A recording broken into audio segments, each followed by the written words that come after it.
All right, what do we got? Anything you guys need to know? Could you give us an update on the guys who've been a little dinged up the last week? Yep. Let's see. We'll start with Adams. Had a good week. His player loads up all week, so I think we got him back to where he needs to be physically, whatever that means. 100%. Full activity in everything that he's doing, right? So mirrored the North Carolina State week. Wimbush, no ill effects from the hand, did everything, got most of the swelling out of the hand, wore a glove with a pad on it. Whether he does that on Saturday, I'm not really sure. But no ill effects there. Who else did we have?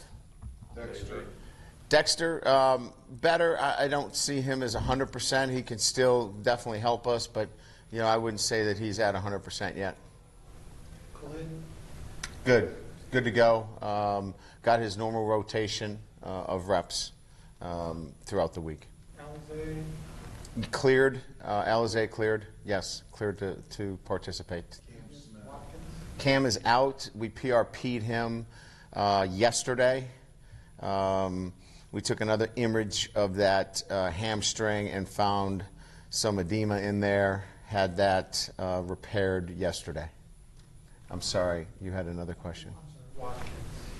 Nick, good. Had a little tendinitis, just manageable from week to week. Tendinitis where? Knee? Knee tendinitis, yes. So we're healthy. Again, for going into week 10, feel really good about where we are from a physical standpoint.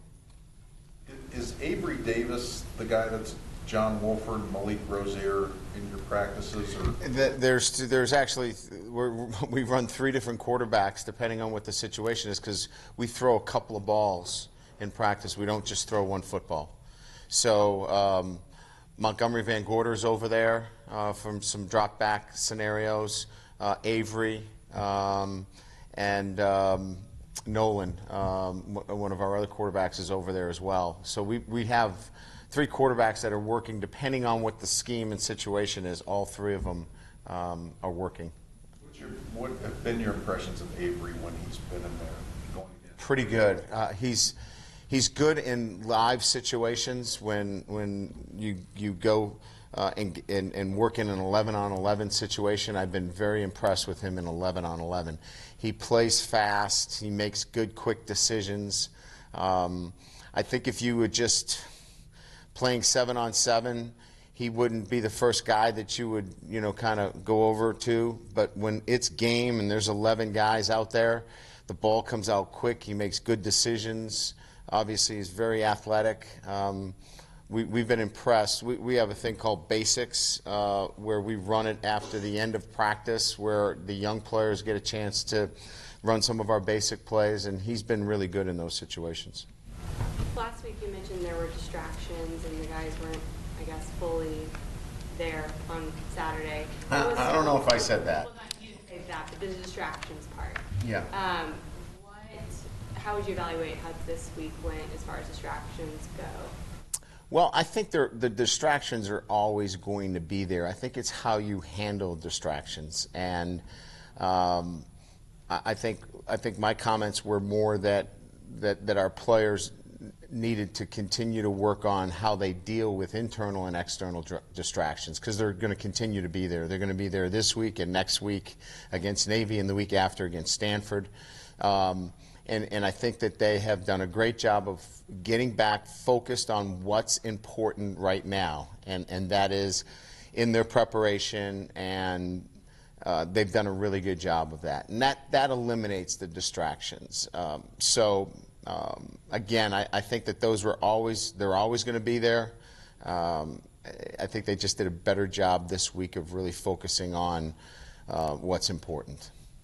Brian, what was kind of along those same lines, how did the defense respond in practice? How did they practice this week? They practiced the way they had practiced leading up to last week. Every week they created a new line of scrimmage. Last week they did not create a new line of scrimmage in practice. So Coach Elko did a terrific job. He took 6 practice clips of last week's practice that were duplicates of plays of the game.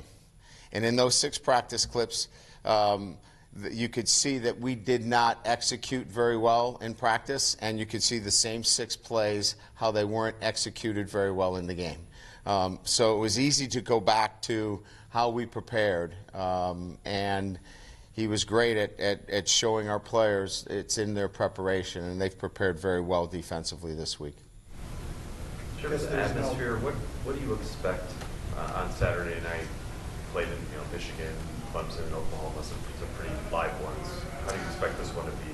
I think it'll have a lively atmosphere similar to a Michigan State. I don't know that our kids will be starstruck in that respect. I think that they've been in big moments and big game kind of atmosphere.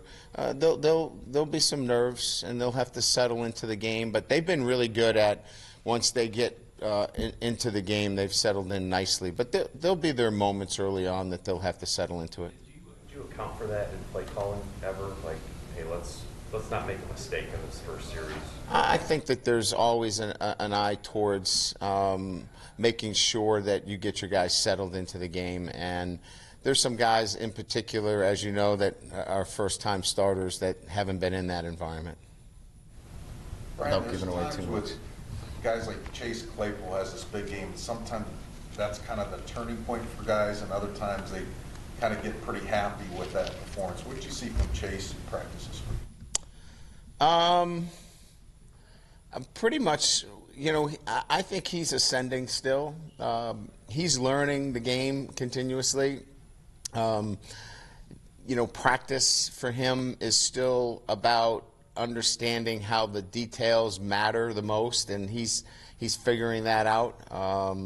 He's a young guy that I wouldn't say that he's got it all figured out yet. He's learning every day, but he comes with a great attitude. He wants to get better, but he's definitely ascending. He's not going to be a guy that plateaus out. He's anxious to learn, eager to learn, but there's a lot of teaching going on every day there. Brian, how does this Miami defense compare to some of the other defenses you've played this year? And the other thing is their offense. Talk a little bit about your concerns about the things they do offensively. Defensively, extremely athletic. Maybe some similarities in the back end of their defense to, say, USC. I don't know that there's a peer in terms of their athleticism in their front 7, but they're not quite as physical maybe at the point of attack as, say, Georgia. But every bit as athletic as any defense that we play. And that's not to knock them because they're physical. But Georgia was extremely physical. They're just built differently. It's not that they can't be physical, but they're much more athletic than Georgia. So where one team maybe was built a little differently for their body types, these are longer, leaner, more athletic guys. So you're like comparing 2 different body types.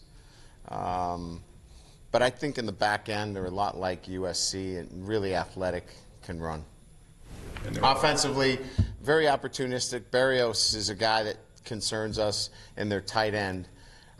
Two very good players, and the quarterback is a guy that just makes plays. He's got a penchant for finding ways to win.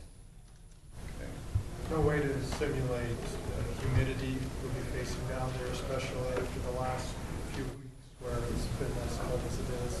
Anything you tried to do maybe to prepare for it? Hydrate. We've been hydrating, hitting our kids up on it. It's really about hydrating during the week and making sure that they're well hydrated, and that's all you really can do. And then just go play and and see what happens. But that's really all you can do. I know earlier in the year you indicated you'll kind of wait and see how it works with Chip Long on the sidelines as opposed to the press box. Obviously, get very good results there. What's created that comfort level where he's been so effective on the sidelines? I think he just, early on wanting to feel the personnel and get a sense of, the players, because he didn't know the players as well in a game-like situation. So being on the sideline this year gives him a better sense of how they react in certain situations, and that gets him down there. I think each year we'll evaluate where that ends up, but I think this year it gave him a better insight into how the players react during the game.